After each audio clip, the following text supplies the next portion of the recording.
Et donc nous voilà sur l'étape du Tour 2023, une course qui ralliera Annemasse à Morzine par 5 cols, le col de Saxel, Cou, Feu, Rama et pour finir Jouplane. Et petit teaser, c'est là que les choses se sont vraiment gâtées pour moi.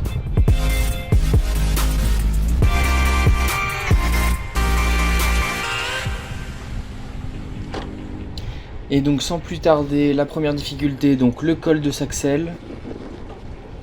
Donc ce col fait partie d'un regroupement qu'on a fait avec mon frère, qu'on a appelé les petits cols, même s'ils sont pas si petits que ça.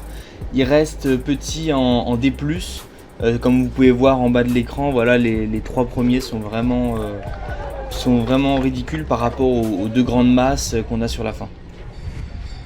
Mais cela n'empêche que les cols de Cou et de Feu ont beau être petits, ils sont raides et ils commencent à entamer les jambes pour la fin.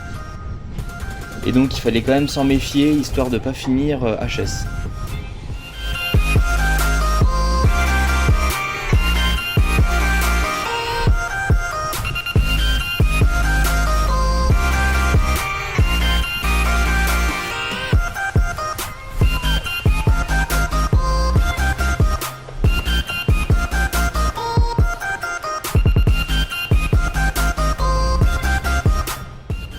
Et c'est parti pour le deuxième, col de Cou.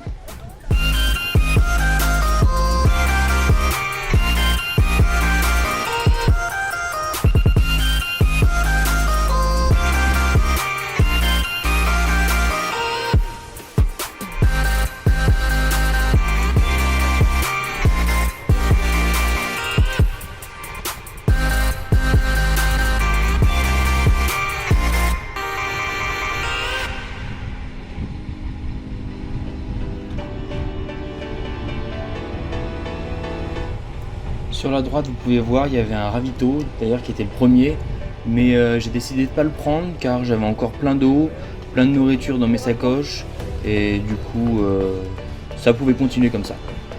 Après, il faut aussi dire que l'un de mes objectifs principaux était évidemment de finir la course en un bon temps, et l'objectif secondaire était de rattraper mon frère qui partait au SAS 5, alors que moi j'étais SAS 8, soit 22 minutes 30 plus tôt. Donc évidemment il y avait un peu de challenge, ça allait être dur, je savais pas si j'allais réussir mais bon j'allais tenter. Et c'est vrai que le fait de sauter des ravitaux comme ça, ça permettait de gagner à chaque fois au moins une dizaine de minutes. Et 10 minutes plus 10 minutes, au bout d'un moment voilà, ça commence à compter.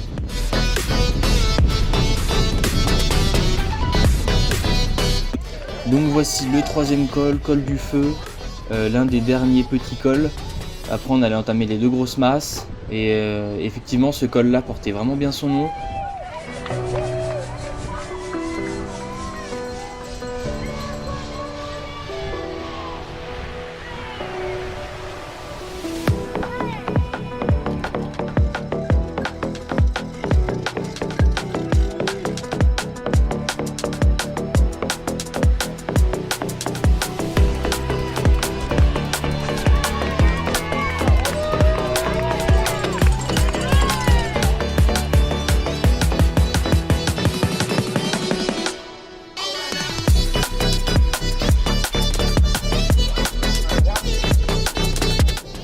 Et encore un ravito de sauter et des minutes de gagner.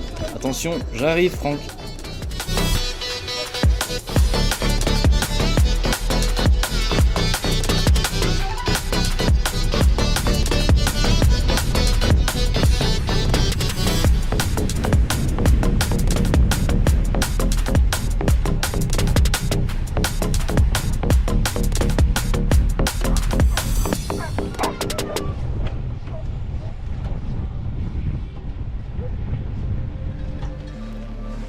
Et le voici, le col de la Rama, l'avant-dernier col, soit 14,3 km à 7,1% de moyenne. Donc ça commence vraiment bien à se raidir et être sur des grandes distances, parce que 14 km, il faut vraiment les passer. Ça va être long, on a eu de la chaleur, enfin bon, une bonne claque. Effectivement, en parlant de température, voilà, on peut voir à droite que on commençait à atteindre voilà, les 38-40 degrés, alors bien évidemment, pas à l'ombre, mais au soleil, mais bon, c'était des rampes au soleil, donc c'était les températures qu'on subissait. Et du coup, c'est vrai que dès qu'il y avait un petit point d'eau, un robinet, tout ça, on avait envie de s'arrêter pour se tremper, pour prendre une douche d'eau froide et repartir beaucoup mieux.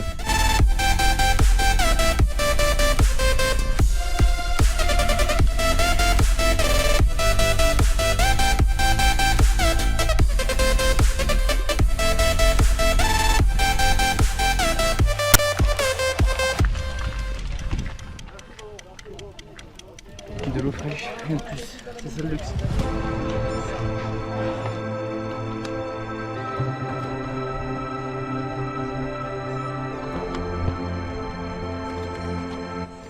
À ce moment de la course là, le poteau Michael me rejoint. C'est un grand fou parce qu'il est parti du sas 10 et il a réussi à remonter tous ces sas là jusqu'à être là. Il va finir sas je sais plus combien, mais enfin bon, une course de folie, donc bravo à toi. Et donc là ça fait du bien au moral parce qu'on peut parler avec quelqu'un. Et c'est vrai que ces petits moments là, ça donne des petits coups de boost et ça nous permet d'aller un peu plus loin, quoi. Ça fait du bien.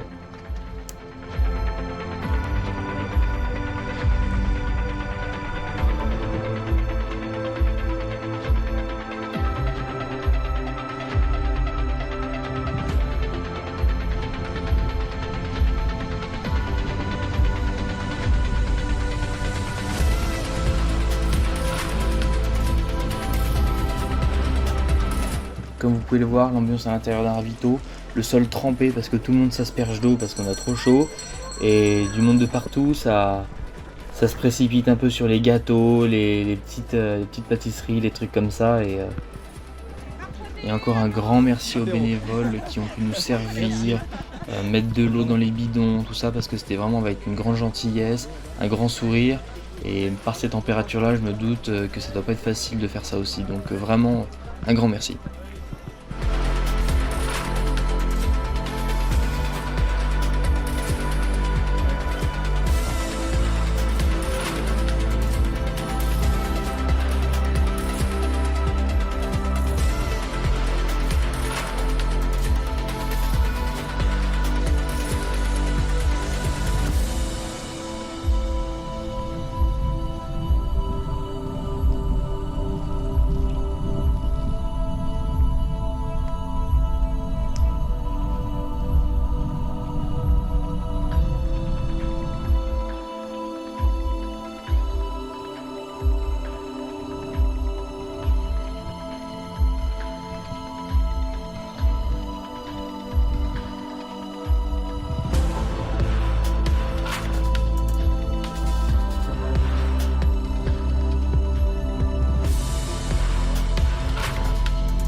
Ça y est, c'est fini, la ligne d'arrivée est passée, les 160 km sont bouclés et franchement content de la course, des bonnes sensations, des bonnes douleurs, des moments un peu plus durs, des moments plus joyeux, enfin plein d'émotions et franchement ça fait des beaux souvenirs. C'est pour ça aussi que j'avais envie de faire cette vidéo et vraiment à refaire.